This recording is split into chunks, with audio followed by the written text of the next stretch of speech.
Good afternoon, everybody. Good afternoon. Glad that y'all can be here with us.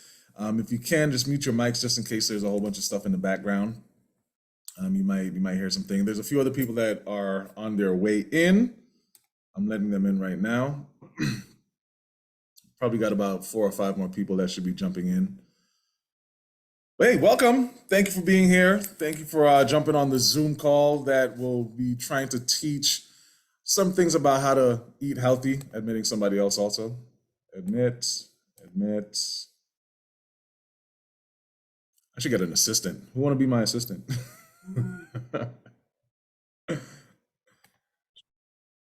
Awesome. All right. It's funny how usually as pastors you start these Zoom calls and you think you should pray, but I guess we could pray. We could pray, but we'll pray afterwards. So I want you to unmute your mics and talk about any wins that you had this week. Any wins that you had in terms of weight loss, anything that you want to share with us that is a win that you'd like other people to know. So go ahead and unmute your mics and do that for me. Yeah, you can. All right. Hey y'all. Oh, sorry. Turn it down, please. I'm sorry. Hi guys. It's Chris. Yeah, I don't have a phone right now. I'm just like joining on my phone and stuff. I'm also doing hair, so I'm kind of gonna be listening. Luke is sitting behind me, so just saying. But just a win. I just wanted to share. This you probably Luke shared on Facebook. We have been training for a 5K. And it's our second one. And just the win is just that we were training for it the same time last year. And I am 50 pounds lighter. And oh my goodness, what a difference it makes training and running with less pounds and the pressure and everything on the body. Like it's so much. I'm just like, wow, wow, wow, wow, wow, wow. Yeah, so that's all I wanted to share. Thank you. Anybody else? Something that you want to share? A win that happened this week, or as whenever you started with us, something that you want to share that everyone could celebrate with you.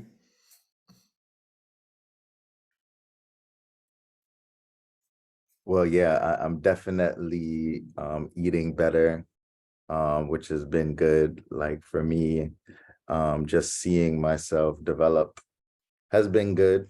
Looking forward to developing more on the exercise front, but it's been pretty good. Yes, sir. Awesome, man. I'm glad that you guys are with us, man. Shane, we're going to be working more together. Those wins, they're small. I'm admitting somebody else in. Those wins, they might be small, but they add up over time. Oh, Tanisha, go ahead, Tanisha. Go ahead and share something if you can. I saw that it says you raised your hand. Yeah, sorry if I'm a little delayed in responding. Good evening, everybody. I had to share that I have started eating real food again and cooking food. And for me, that was a huge win. I think I got quite a bit consumed with all of my tasks and my job to the point that I was just too tired to take care of myself. So I look forward to more progress in that area. Awesome. Yes, ma'am. Eating real food again, man. That's a big one. That's one of the reasons why I want to do this is that we can teach how to eat foods that you enjoy, foods that are real foods, foods that don't feel like snacks, and you feel full and you feel accomplished in what you're trying to do. Thank you, Tanisha, for that. We're going to jump in our presentation. I'm going to share my screen. I put together this quick presentation. It's going to be about 10 minutes. Then we'll open up for questions afterward. And then after that, Dr. Stephen and Alicia will be jumping in. So today I want us to learn about the importance of measuring accurately your foods. Let me get this on, present in full view. Can everybody see that? If you can, just give me a thumbs up real quick. Awesome. All right. So the importance of measuring accurately. I've heard people say that, look, I hate counting calories, I hate counting macros, or I hate measuring my food. But whenever we get paid, think about this, when you get paid, we look at the check to ensure that the money that we receive is given to us accurately. We have no problem counting the money and the coins when we look at our check. The same thing when we have a meeting. If a meeting is supposed to start at a certain time, or if a meeting is supposed to end at a certain time, we want to be accurate. And so we look at accuracy as something that's good in all areas of life, but why don't we shift that to our food as well? And the reason is because a little inaccuracy over time can be a large detriment to whatever it is you're trying to do. There's this picture I have here. It was put up by the National Oceanic and Atmospheric Administration. They use this image to convey this truth about about proper measurements accurately from the beginning. This is a picture of a misaligned bridge. Now, it's not a real picture. This would be a disaster if it was real. It's an illustration. And they use this illustration to teach the importance of having a foundation of accurately measuring from the beginning. Now, we do this in all major areas of our lives. In every area, we need to transfer this thought process to our food, to the way we eat. Now, quick disclaimer, I'm not saying that you need to measure every morsel of food that goes into your body, or every morsel of food needs to be accounted for. No. But every one of us on this call, the reason why we've signed up to be coached is because we have an issue with overeating, which means that if we have an issue with overeating, we're incapable of properly assessing how much food our body actually needs without external help. And so in order to combat that, we need to build healthy habits. And in order to build healthy habits, we need to start with tools that we can have, tools that we can utilize to actually have an accurate way of measuring our foods. Now, like I said, this doesn't have to be every single morsel of food, but if you just have that foundation, if you start from measuring your foods accurately, when you get later on down the line, you'll be able to properly assess what types of food you're having. Now, there's 3 tools I want to talk about today, 3 tools that we've been discussing on our one-on-one calls and our one-on-one things. The first one is the food scale. Your food scale, man, this is your friend. Your food scale is your friend. Weigh everything that's possible to weigh. And I'll give you an example why. This is an example. Right now, this is a picture of a tablespoon of peanut butter. A tablespoon of peanut butter. Now, this is my weakness. I love peanut butter. It is something that I enjoy constantly. Now, 2 tablespoons of peanut butter is 180 calories. Just 2 tablespoons, which is not bad. So 1 tablespoon is about 90 calories. So 2 tablespoons, according to the label, is about 32 grams of peanut butter, 32 grams. So let's look at what this peanut butter is. This one is 70 grams. This tablespoon, which I thought was a tablespoon, is actually 70 grams of peanut butter. Now, instead of eating 90 calories, I'm actually end up eating closer to 400 calories because 70 grams of peanut butter is about 394 calories.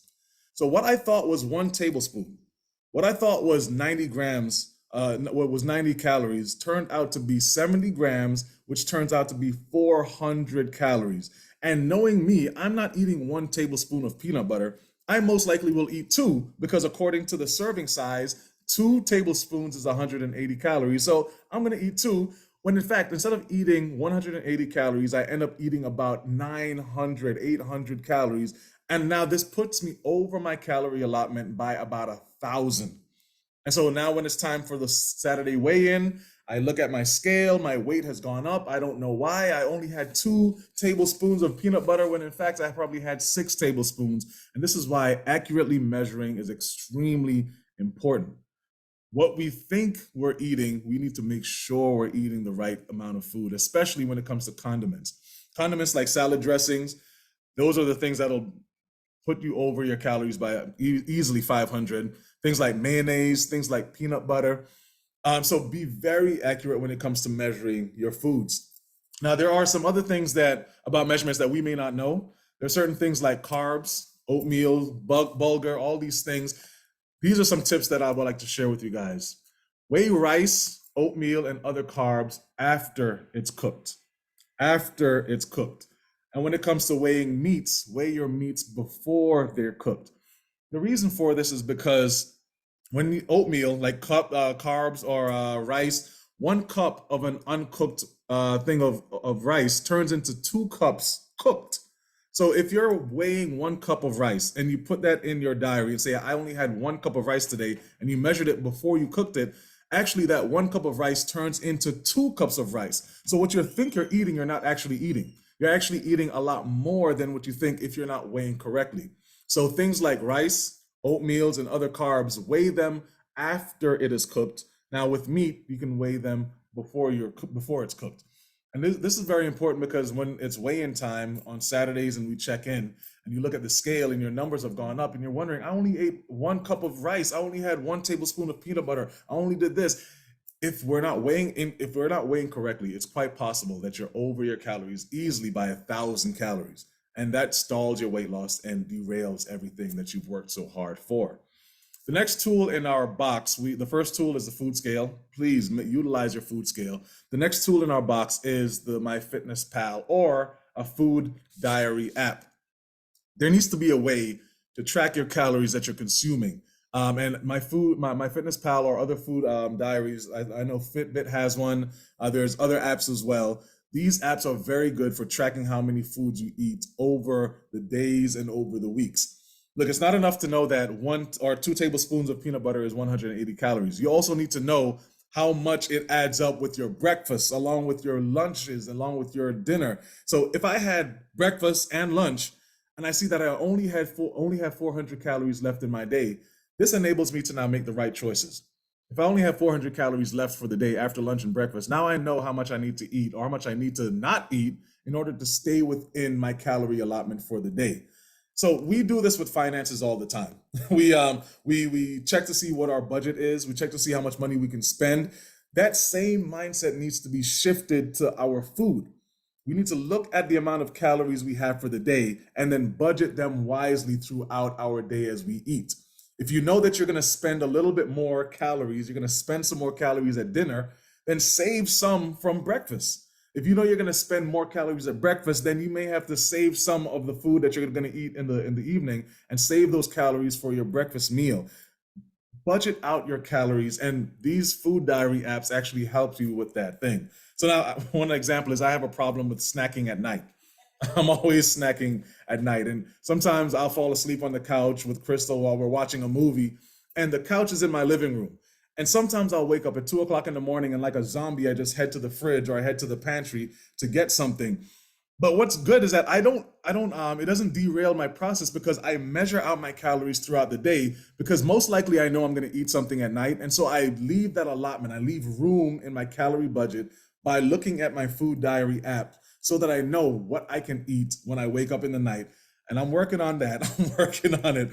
But I don't have to derail myself because I've made a plan and I've budgeted those foods in my calories. Another tool that you can use to accurately measure your food is food portion containers. These are online. You can find this on Amazon. These are containers that actually parcel out your foods into carbs, proteins, healthy fats. So you don't have to worry about measuring. You don't have to worry about food scales. If you just put your food in these containers, they actually do the work for you. And so that's another thing that you can look up on Amazon to see and to find out if you can do that.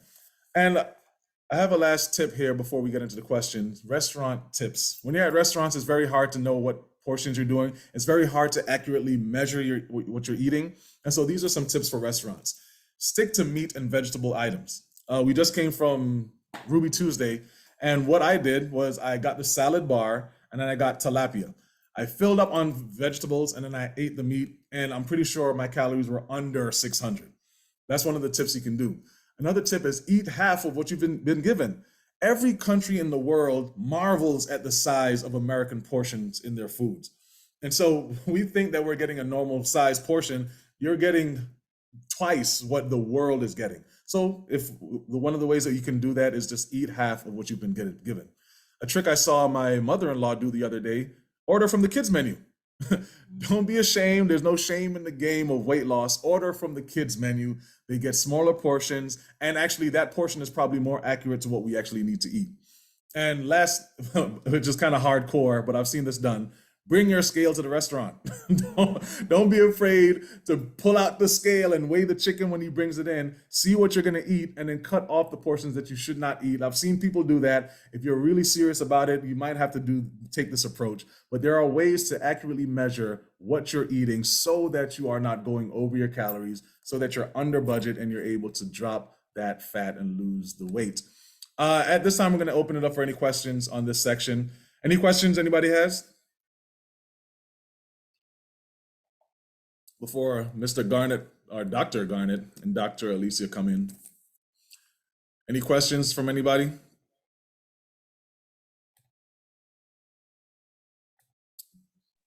No question. Oh, Tanisha, go ahead, Tanisha.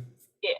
What's a good point to like take a break? Like all of what you're saying is great, and I know, I've experienced the success, but sometimes like a celebration will happen or something, or some life event will occur that makes me think like, I can just not count today or not budget today. It's time to give myself a break from the strictness. What's a good, like, I guess, cycle or plan to put yourself on for being able to take a breath and break from that strict discipline? Yeah, I think one of the things that we must understand too is that 3H. 3H stands for holy, healthy, and happy. And so the holy aspect, which is God. God created us to celebrate. God created us to enjoy. And if there are times where you're out and you're enjoying time with family, friends, yeah, you don't have to be strict. You're not celebrating every single day of the week. And so celebrate that time when you're out, but then the next day get back on your regimen. God gave us a Sabbath for a reason. He's like, look, for 6 days you work, and on the seventh day, not party, but on the seventh day, relax and enjoy yourself. And so there's this concept called the 80-20 rule, which is if you're good and strict and following the guidelines 80% of the time, the other 20%, you can enjoy yourself and it won't actually derail your process. So if you're able to stick to what you're saying for 80% of the time, yeah, the other 20% when you're having a family event, when you're out somewhere, it's possible and it's okay to enjoy yourself without worrying about macros and scales and all those different things. And so yeah, there's room for grace in that area. Anyone else? All right. Well, I'm going to turn it over to Garnett Stephen Benjamin and Alicia Benjamin, the official docs on the call. Take it away. All right. Definitely don't need to say my whole government like that, but that's okay. And all right, so I'm going to share my screen. I also made a little presentation. We were initially told we had 10 minutes each.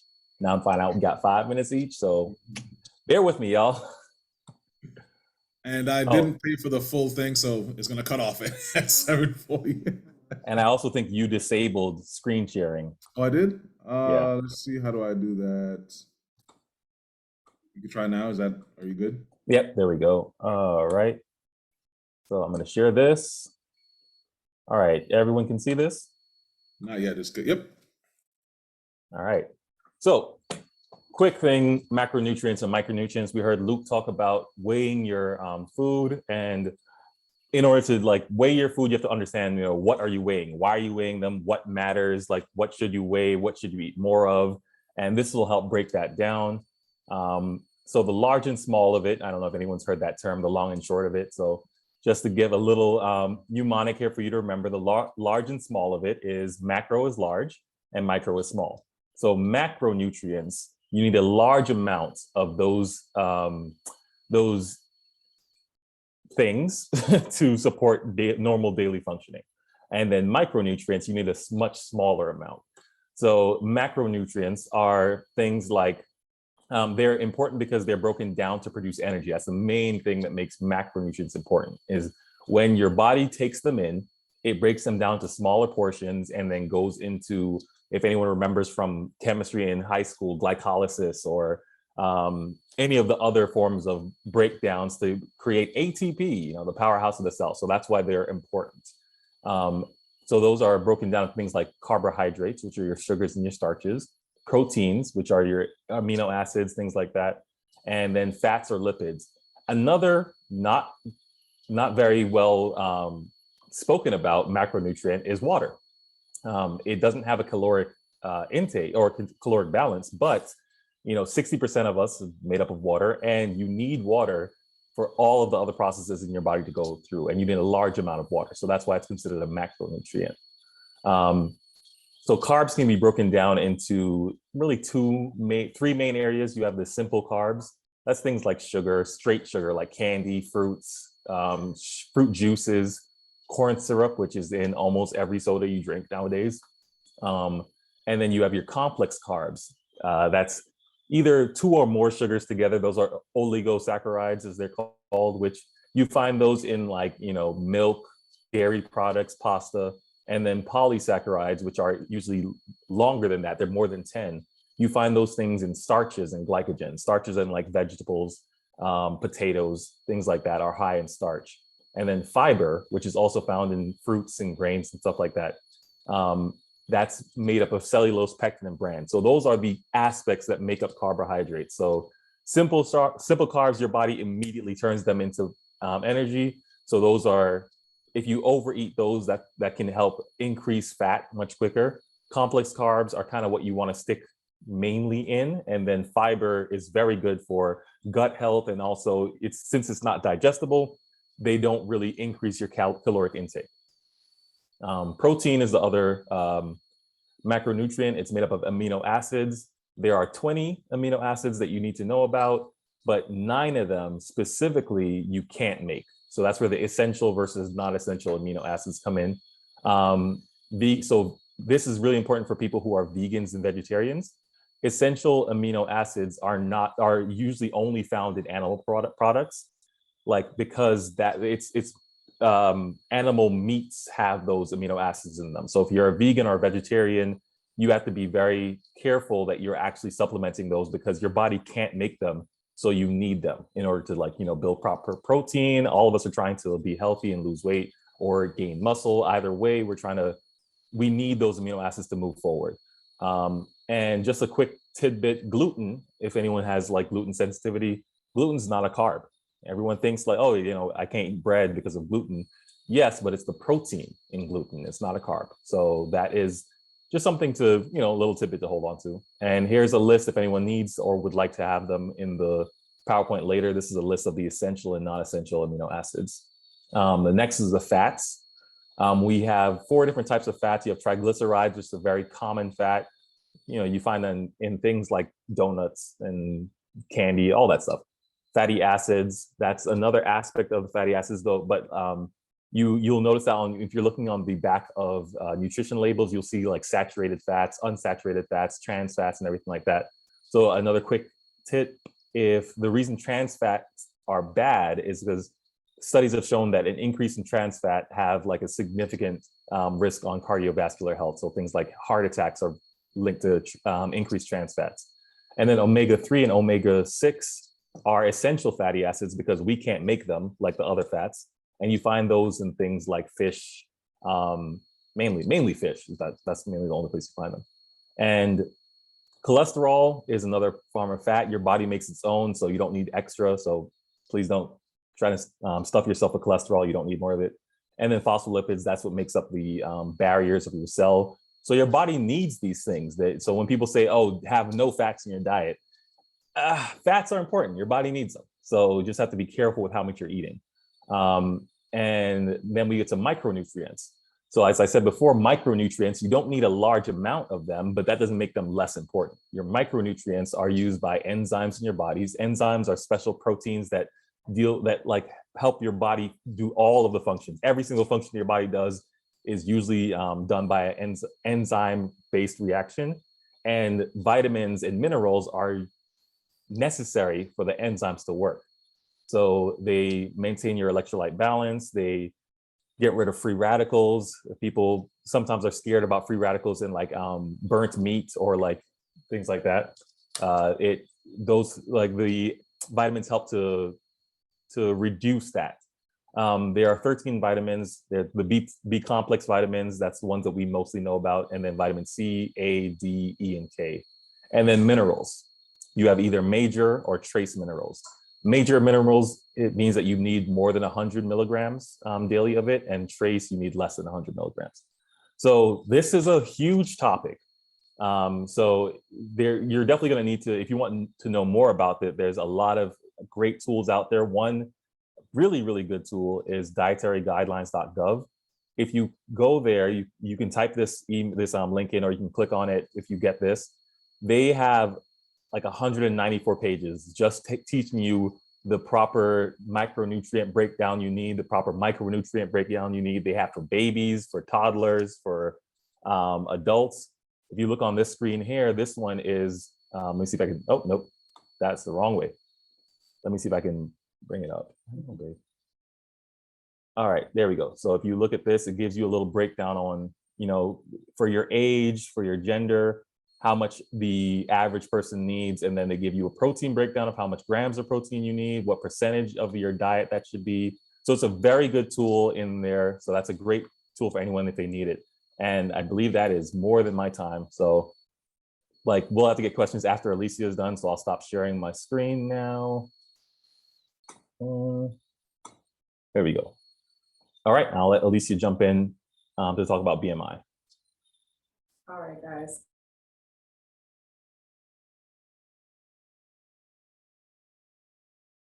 Yeah,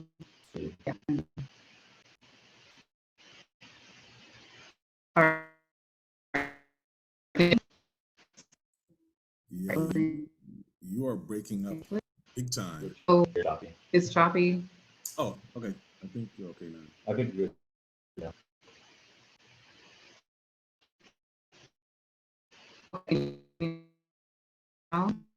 Nah. Jumping on Stevens. Yeah.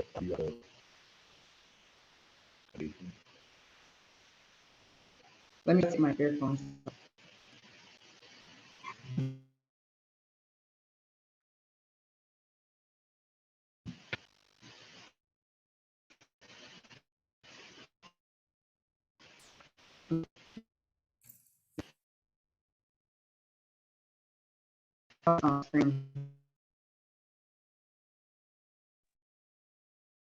So she'll talk from mine, but she'll share her screen on hers.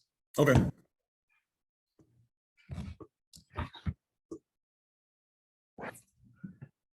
You ready?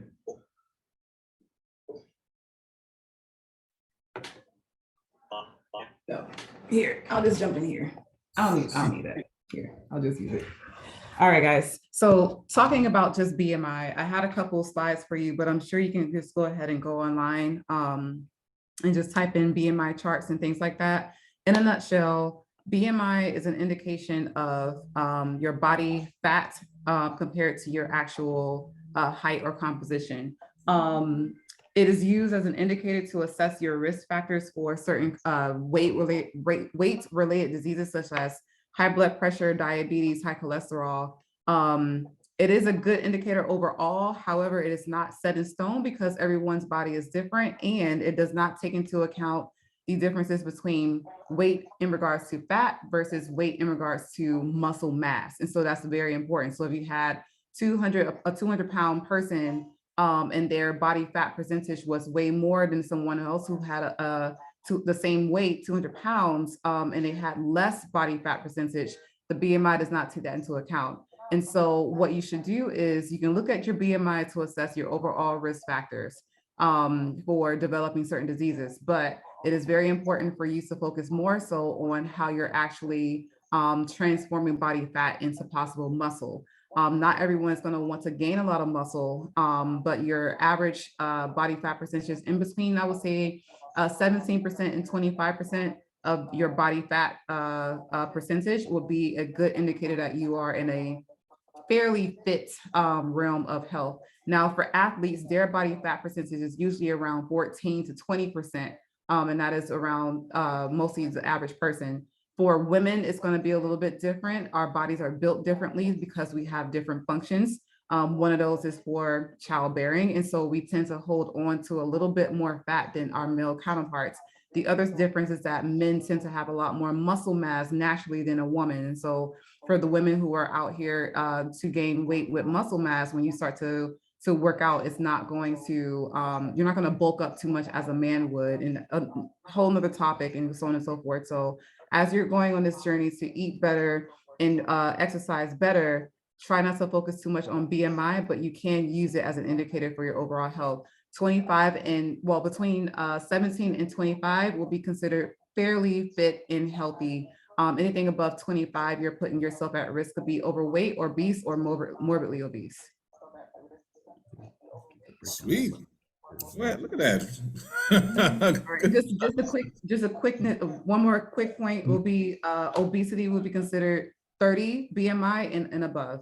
And so if you go to your doctor and they're saying that, oh, you're obese, they're probably looking at your BMI, but when you show them if you have more muscle mass, that can be taken into consideration as well. Awesome. I'm going to open it up for questions. We have about 5 minutes left in the Zoom call. Are there any questions for the doctors before we close out?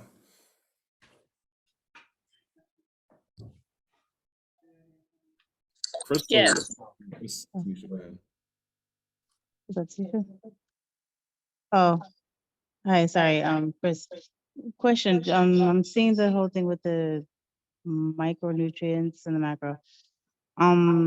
As far as micronutrients concerned, would being just someone who regularly, say, takes a multivitamin, would that suffice, or would that be in addition to other things? Yeah, most people's micronutrients, you're supposed to be able to get them from your diet. Now, this is important in America because our diets are horrible. So a multivitamin is a great tool. There aren't many of the micronutrients that cause a problem if you have too much. There's not many. Vitamin A is one of the few I can remember off the top of my head that, like, if you have too much, it's a problem. But all of them, if you don't have enough, it's a problem. So there is nothing wrong with taking a multivitamin. If you take too much, you'll pee it out. It's fine. Just be careful with too much vitamin A. So Gotcha. I believe And don't get Tanisha- stuck into the marketing schemes of buying separate vitamins. Unless you're like severely deficient in something like vitamin D, we'll give you like a higher dose by prescription. But generally, if you go to the vitamin store and you buy all the separate ones, you're wasting your money. Just buy a multivitamin. Just one multivitamin, that's all you need. Thank you. I believe Tanisha had a question. Yeah, my question was about fiber. Like, one thing I struggle with is regulating my digestive system and then having enough time or whatever to eat the right foods that give me the most bang for my buck when it comes to like, you know, avoiding using other medications, I guess. Are there any foods that are a good choice for me that I could consume, you know, with a busy lifestyle, relatively easy, that help me with that? Yeah, well, with this whole movement that Luke is having for most of you guys, I know that they're high in vegetables, high in salads. Those are very good sources of fiber. If you're eating above average, like more than the normal Americans amount of intake in salad, you're probably getting your fiber intake without any extra. Most rice cereals, a lot of them are fortified with fiber. So if you're eating a proper healthy diet, your fiber intake shouldn't be a problem. If you've noticed that you have a decrease in fiber, increase things like vegetables, fruits, oatmeal. Those are really good sources of fiber. Anyone else? We got about 2 minutes.